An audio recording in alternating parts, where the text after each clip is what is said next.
Hello everyone, and today we're going to talk about video game prices and why I don't really buy new video games anymore. And the big reason for that is if you look at the current generation, I'm counting PS5 and Series X as current gen. I don't like people that refer to them as next gen because they've been out since 2020. That'll be 3 years this year since those consoles have been out. They're current gen now. I would say it's time to start calling them current gen. And, this was a decision that Sony made at the start of the current gen with the PS5 to put game prices up to $70 in the US. They're near enough £70 in the UK. Some of them are 65, but most of the time 65 to £70 in the UK. And this really has changed my habits, at least, of buying games. I used to didn't buy every new release, but I would buy games at release. And it's something that, at least in 2022, at least, I started just not buying games at release. A lot of games came out at this point last year, and I bought two of them. I bought Elden Ring for the PC, which did stop working after one of the updates, and I bought Gran Turismo 7 for the PS5. Regretted both of them, but I didn't buy games like Dying Light 2, Horizon Forbidden West. I just didn't bother with them. And this year as well is more of the same. Forspoken, I played the demo and not worth it. Hogwarts Legacy, not a Harry Potter fan, so not going to buy that. I don't really care much for that. Dead Space remake, I like Dead Space.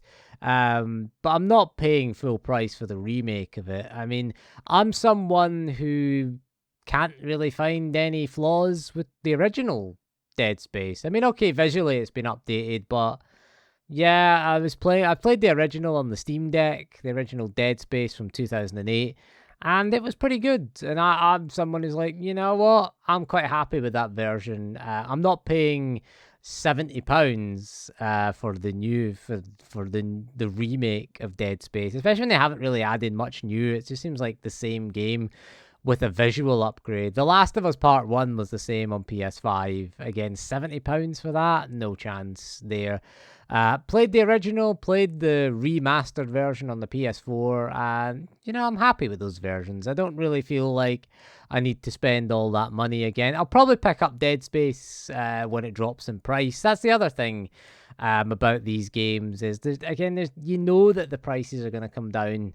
I looked at the Callisto Protocol when it launched. Again, it was £70 in the UK when it launched. I think it was £60, £59.99 it was in the UK at launch. And there you go. It's less than a month later after its release in January, it was down to 35. Still didn't buy it at 35 because what I've been doing is I've been playing Elden Ring. I picked that up on the Xbox Series X. And I've been playing that throughout January and really enjoying it. I've been getting into it. I can see why a lot of people had it as their game of the year.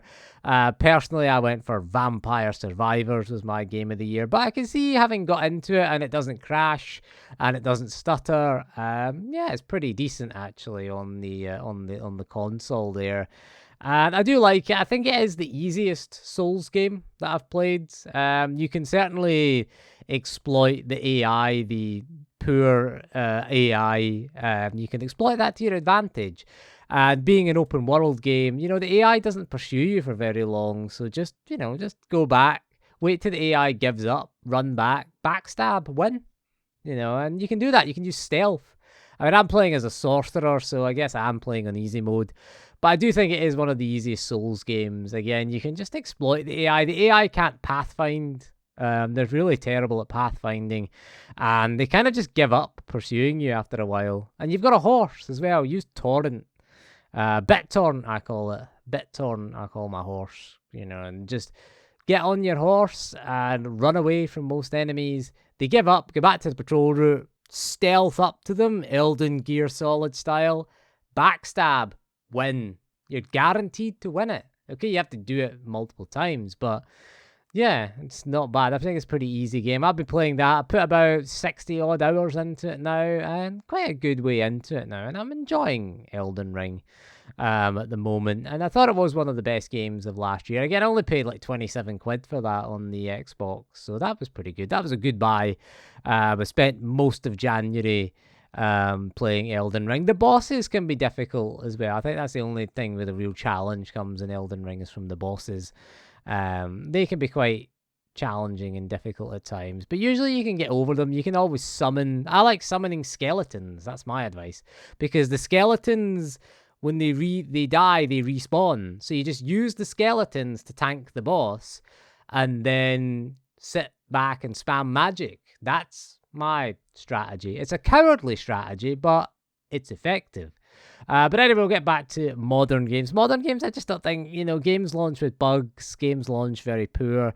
And even with PC ports, they're getting too expensive. The Dead Space remake was $44.99 on Steam, $49.99 if you're not an EA Play member, or you get 10% off if you're an EA Play member.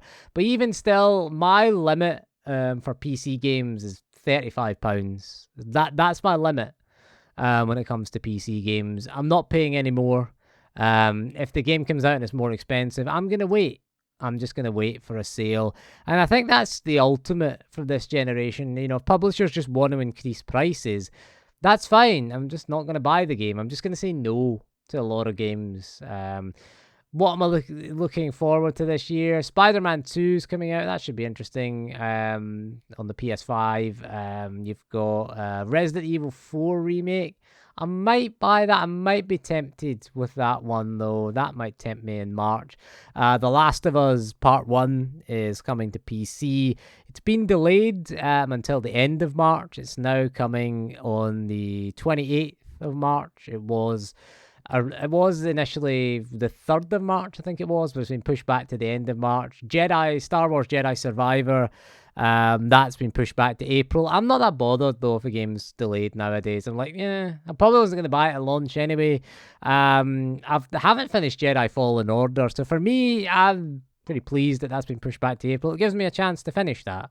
Might start again, might get it on Steam and play it. Maybe play it on the Steam Deck, although I don't think it'd be pretty good at 30 FPS, though. It is deck verified, so I might have a go at it on that. Maybe. The Last of Us, that getting delayed. Bear in mind, it is Naughty Dog's first PC game that they're developed in-house. So the port isn't being done by an outside studio. They've got companies like Nixies and Iron Galaxy. I think it was Iron Galaxy did Uncharted. I know Nixies did the Spider-Man games. I think Sony Santa Monica did the God of War 2018 port. But The Last of Us is the first time that Naughty Dog have made a PC game or ported a PC game. So it maybe makes sense that they've had a few issues there with that. It's better to delay the game than release it broken. That's my opinion. So it's better that we get a delayed game and everything works okay. We'd rather have a well-optimized game but everything's okay and working. But anyway, let me know in the comments what you think. Have you bought less games this generation due to the price increase? It just makes me think twice. That's what I think. I'm just sort of thinking, am I really going to play this game? Am I really going to get into this, or am I just not liking it? The good thing with Forspoken is it had a demo, and it was fairly underwhelming, the demo. So that made the decision really easy. But anyway, that is all for this video. So thank you for joining me, and we'll see you again soon, and goodbye.